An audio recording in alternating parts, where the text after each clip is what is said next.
So I finally made my movable shelves, or mobile shelving, I think it's called if you search for it on Wikipedia. The project that should fix all my mess problems and all my problems with all the stuff that I have. This has been a project that has expanded over time. There was a lot of hurdles that I didn't think of and which I had to fix along the way. There are still some hurdles that I have to fix afterwards, but so what I'm going to do is I'm going to try to walk you through the process. I have hours and hours and hours of me building this thing and doing everything else. I had to put in a floor. I will walk you through it now, here and now, and I'll just put in some videos of me building stuff along the way and some Sketchup and maybe some rudimentary drawings.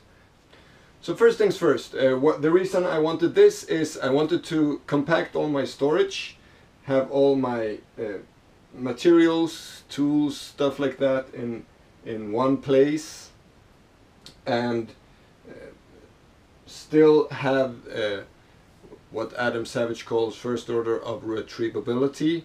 So everything should be really quick and easy to get. Having a big chunk of storage like this usually means that you need to move things around. Yeah, I need to move things around, but I move a whole shelf and then I get all the material from those two shelves. Also, I wanted it to take less space because even though I have quite a big room, I think it's 18 square meters, I still needed to use the space optimally. So over in this corner,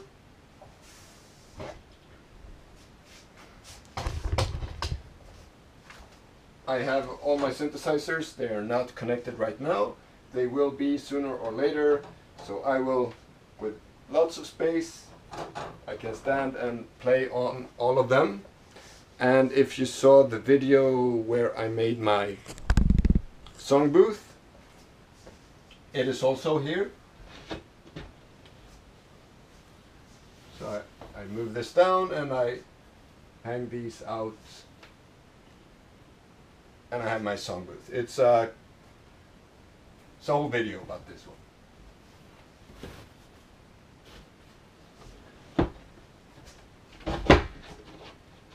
But when that one goes up in the roof,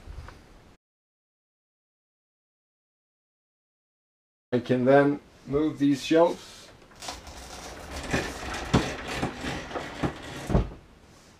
like this, and there is a 70 centimeter gap, and the shelves is 51 centimeters, and that is 30 centimeters plus 20 centimeters. But technically I use these boxes. I've talked about these boxes a lot. They fit 4 in a row like this, and also paper and paper holders, stuff like that works in those shelves. One thing is it's really easy to get in and out like this. You can work like this. You can also open 2 shelves with about 35 in between if you want to move things from one shelf to another, or want to have lots of if you want to search 2 shelves at the same time, or 4 in this case, because 1, 2, 3, 4. And here is the other shelf type. So this is 20 centimeters, and this is because I use These, they are takeaway boxes from Chinese or Asian restaurants and stuff like that. In my country, they use these boxes a lot. So I have tons of those. And then any screw box will fit in 20 centimeters. So 20 centimeters is a good choice for that. Again, these boxes, if I don't want to put them like this, because that won't work, but I can have 2 or 3 boxes like this on these shelves. So the reason for 20 centimeters is that.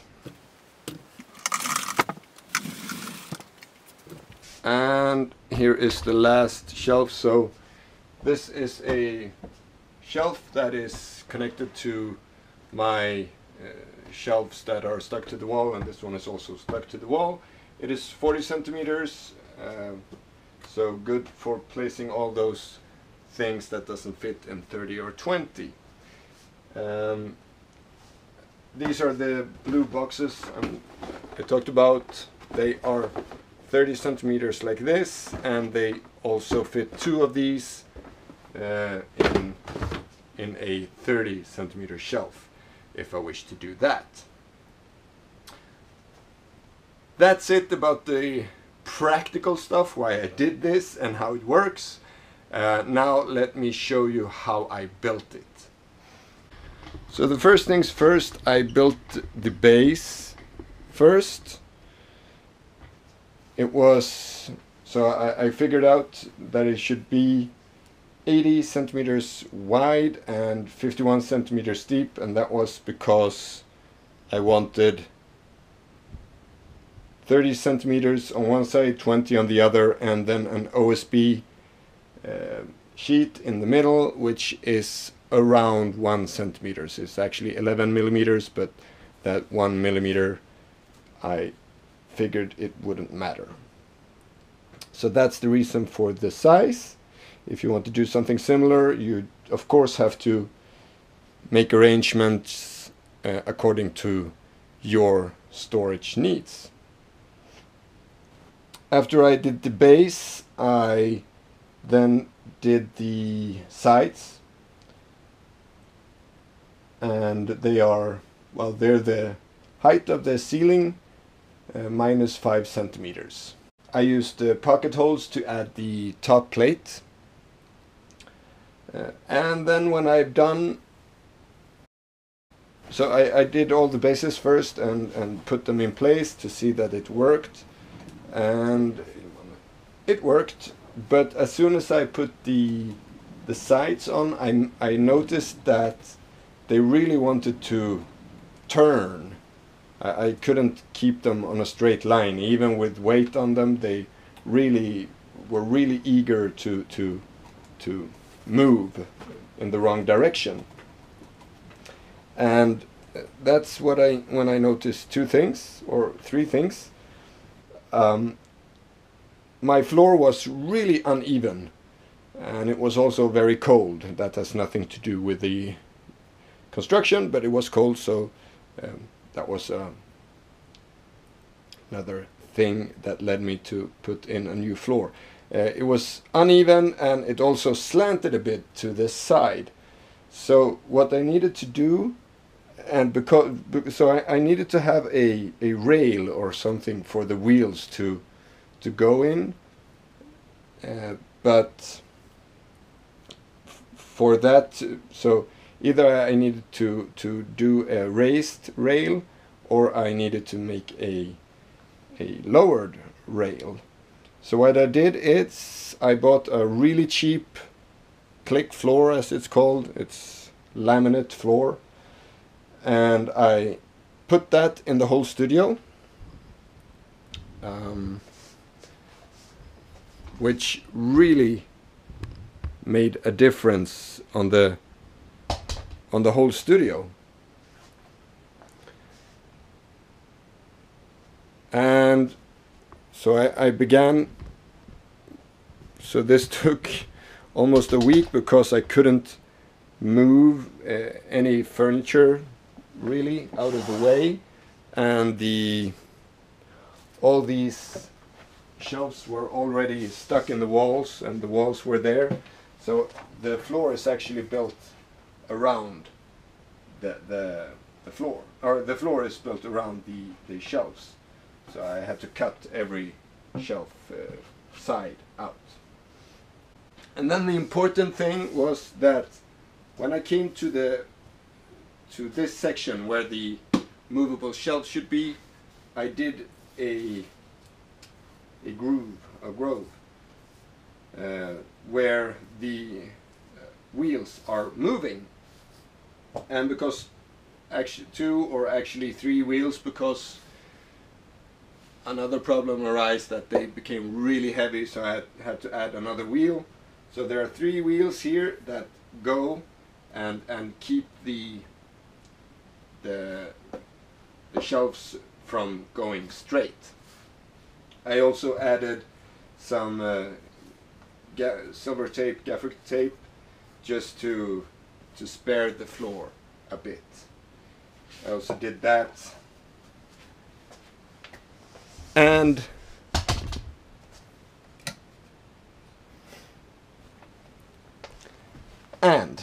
because the floor was so slanted towards the outside wall, so there was actually a difference between this wheel and that wheel of 7 millimeters, which was exactly the height of the floor, of the flooring I put in. So over on this side there is no rails, there is only tape, which I put again to save the floor, and no rail. So that way I got it to get straight, to stand straight, or else it would the top would hit the wall, and it didn't work. So by just doing one rail, I got it straight as well. So there were 2 reasons for doing this. Also, it's very nice to have this floor instead of concrete floor, because now it is much warmer for the feet. So 3 good things happened by putting in a really cheap floor. On to the next thing, that was to make the mechanism for moving this forward. This was done by first adding a 8mm rod connected with ball bearings and loads of nuts and washers that goes from the side with a Shimano pulley gear at the bottom, and then going into the middle of the shelf where there is a wooden wheel with a groove on it, and there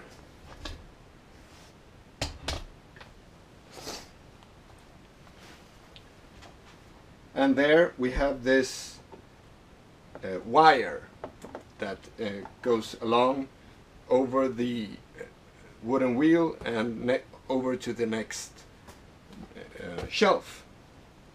So that is what happens is when we turn the lever, we turn the wooden wheel, which travels along this wire.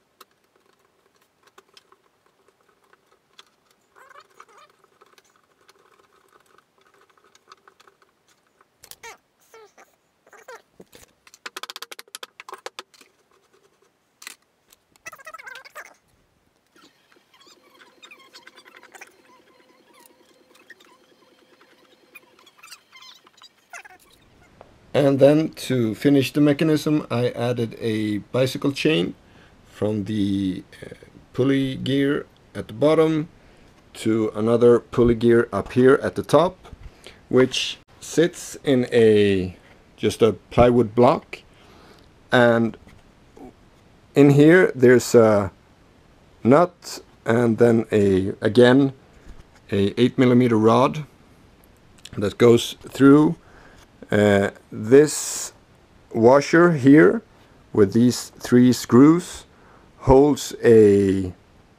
These 3 screws holds this washer in place, which holds a ball bearing in there, so it is stuck to this piece with this washer, and then it goes out to the pulley gear and then onto the lever.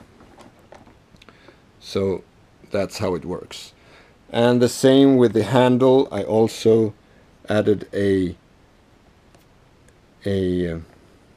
washer in front of a ball bearing that holds this handle in place. And that is the whole mechanism for the pulley.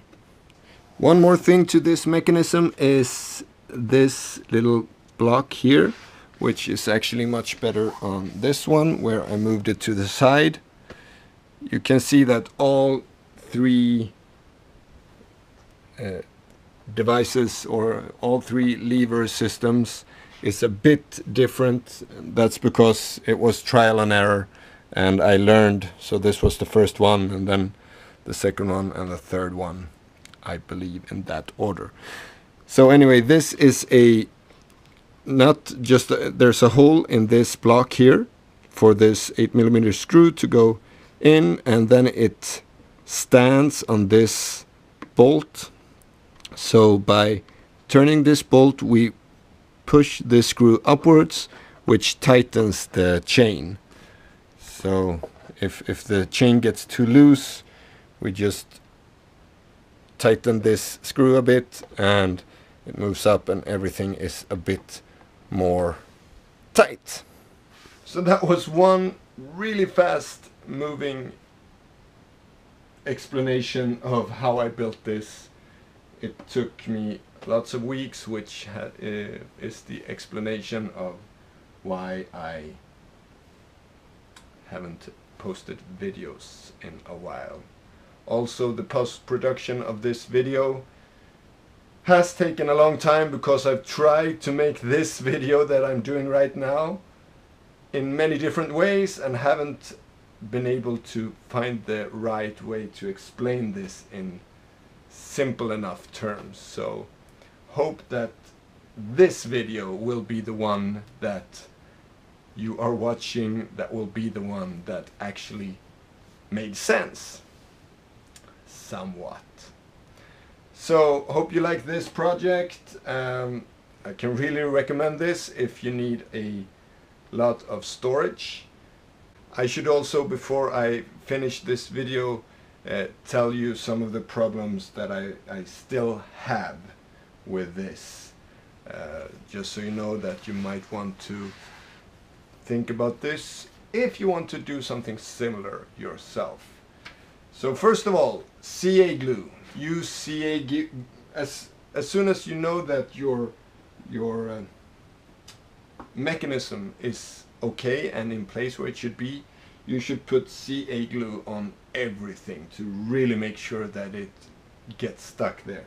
I haven't done that, and it does, if I'm not careful, it does slip still, and so I'm not sure I can put CA glue on now. I think it is too late for that, because everything is already too tight. I'm going to try it anyway. I'm just saying, use CA glue when you still have space and possibility to tighten everything. And also in the mechanism that is below the bottom plate, I can't get to that, so that is, I can't put CA glue there either.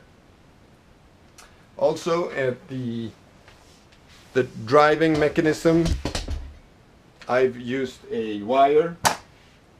I am probably going to change that to a chain as well. I think that will be a much smoother